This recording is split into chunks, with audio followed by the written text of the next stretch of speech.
Hi, I'm Caroline Harper Knapp, and I'm here to give you a tour of our 1960s ranch-style home here in Houston, Texas. Come on in and take a look.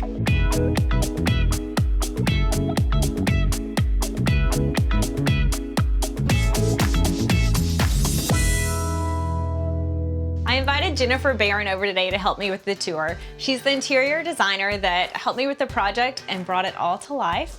So Jennifer is going to tell us a few of the details she picked out for our entryway. So this is Caroline's entry. We started with the wallpaper. It has blue, green, floral, and then it also has a transitional motif with the geometric stripe. One of the ways we really freshened up the space is with light fixtures here. These lamps in specific were some of our favorites, like the chinoiserie motif, and then we added these Fermoy shades just to really customize the lamps and make them special and unique. This console table was actually in our family room in the old house, and these burl wood stools were as well. We upholstered these in a blush perennials fabric, which is a very durable fabric. So if our kids come in with muddy shoes or dirty little fingers, the fabric is wipeable. Let's go take a look at the formal living room.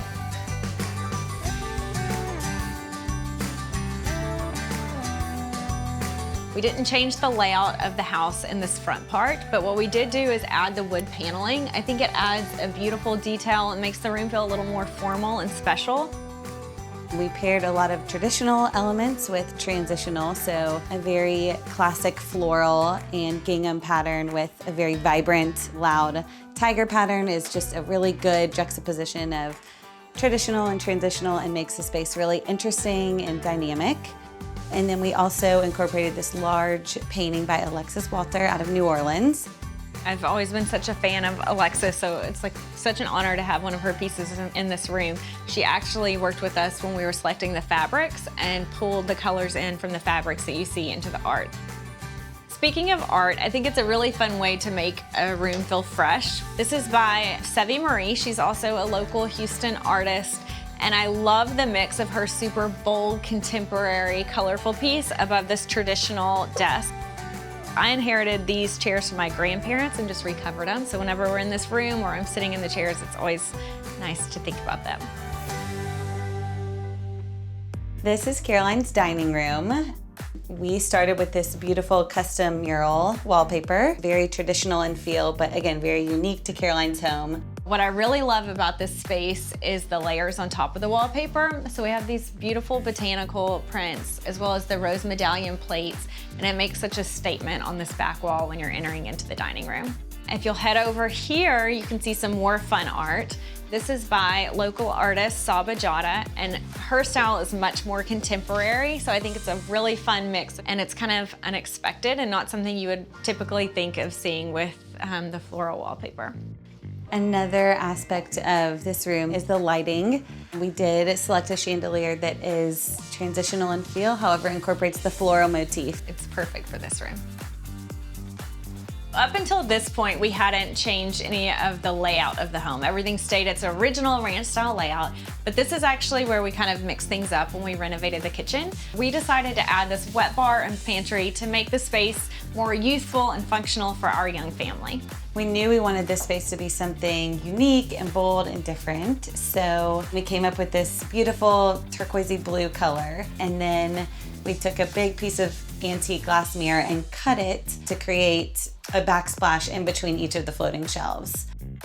Okay, so I guess that takes us into the pantry, which is kind of a dream having. I love having this walk-in space. It's kind of split almost into two rooms. Over here, you'll see it's literally our pantry, and then on the other side, it's very utilitarian. It's all our things that we just don't use every day.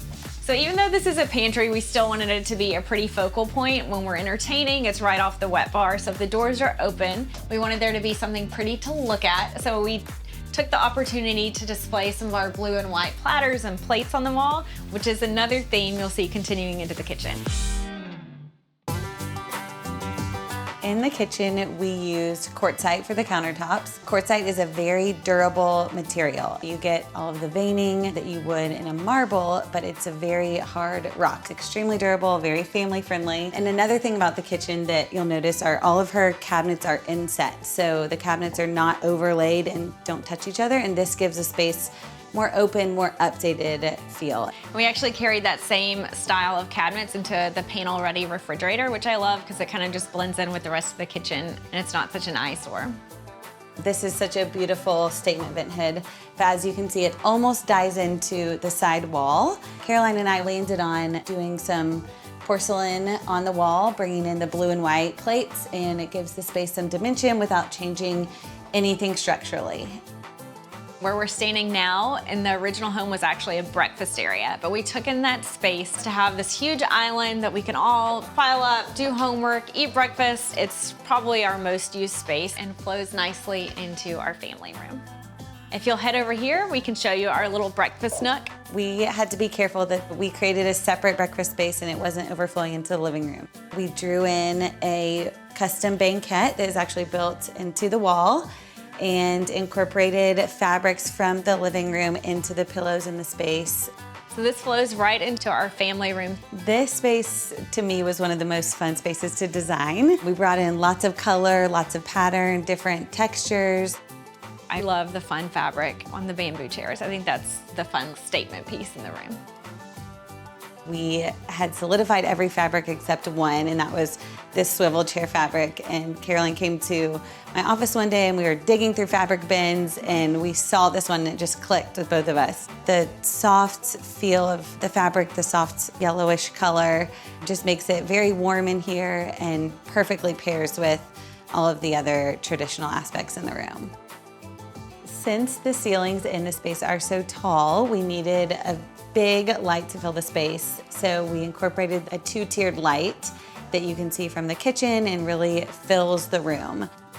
One of the design changes we made in this space, there actually used to be a huge corner fireplace right here, and I'm a huge symmetry person, so we decided to tear it down and actually move the fireplace, relocate it to the center of the room.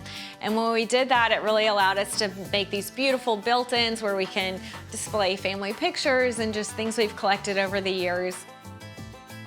Not only that, it allowed us to turn one of the bedrooms into a playroom. And so we were able to put a door right here when we moved the fireplace.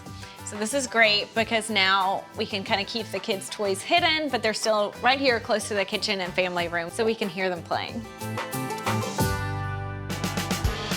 This space was really exciting for me to have in a new home. Our last house didn't have a designated play area.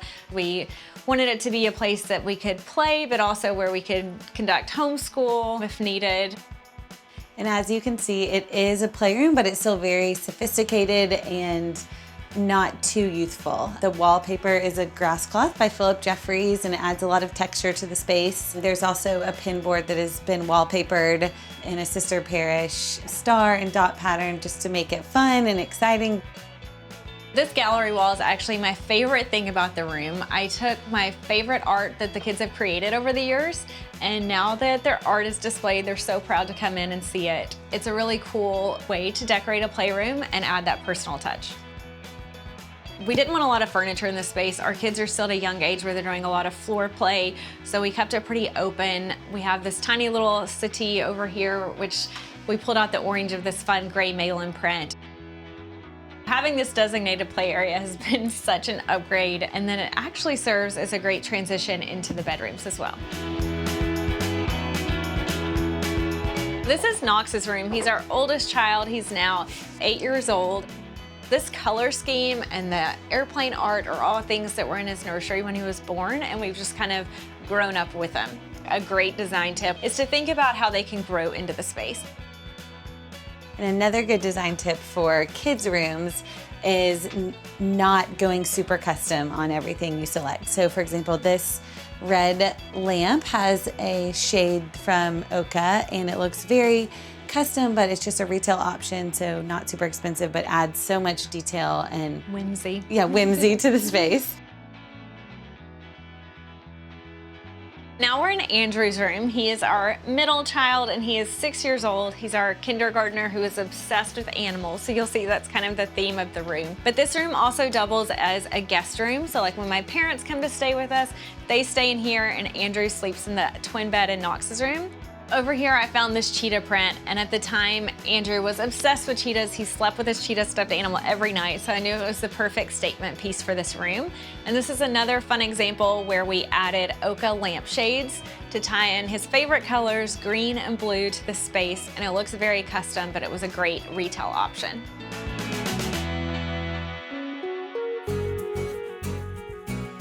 This is Millie's room. This is obviously our baby's room. And the design of the space actually all started with the drapery fabric. Caroline fell in love with the whimsical fabric and we pulled the paint color off of the pink in the fabric. The Turkish rug was a perfect juxtaposition. The drapes are so traditional. The rug is a little bit more transitional. It paired really well with the white crib and the rattan lamps. Everything is very whimsical and light. Similar to the boys' rooms, we picked a design that I think she'll be able to grow into and enjoy as she grows up in this space as well.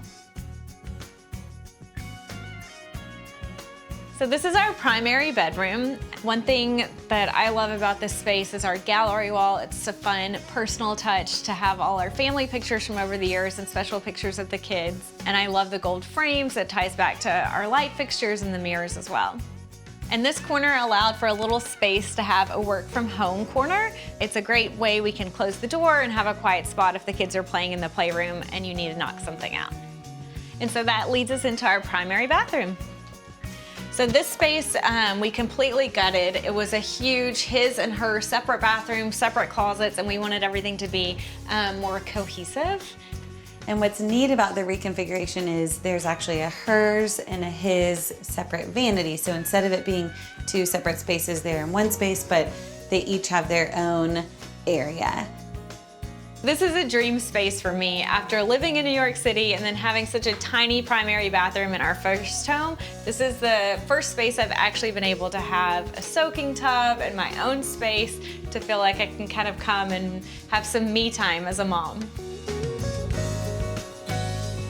Off the kitchen, we have our mudroom that leads to the back door. And this is such a functional use of a small space. So we did the built-in lockers to where we can hide the kids' backpacks, sports gear, and coats, and not have to bring all of that into our living space. And design-wise, we used the exact same color we used on the front door and the shutters. This is Booth Bay Gray, and it's painted in a high gloss. We paired it with this Sandberg wallpaper, sort of a tree motif, just to make it a little bit more fun and fancy for a mudroom. And we were able to carry the wallpaper into the laundry room as well. So even when you're folding clothes, you can be in a pretty space. It's a small laundry room, but it's very functional. We're able to hang clothes, lots of great storage, and it even doubles as Rosie's dog room.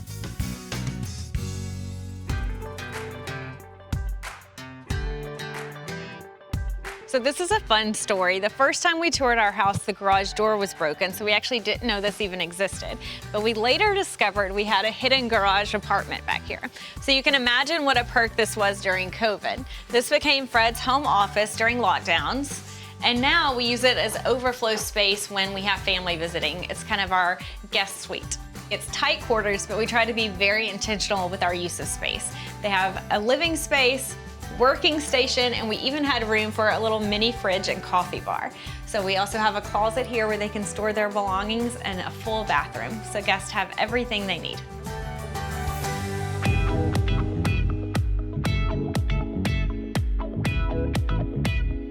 Thank y'all for stopping by and seeing all of the hard work we put into creating this beautiful home. Jennifer and I had such a fun time working on this project together, and we're so excited to share it with you.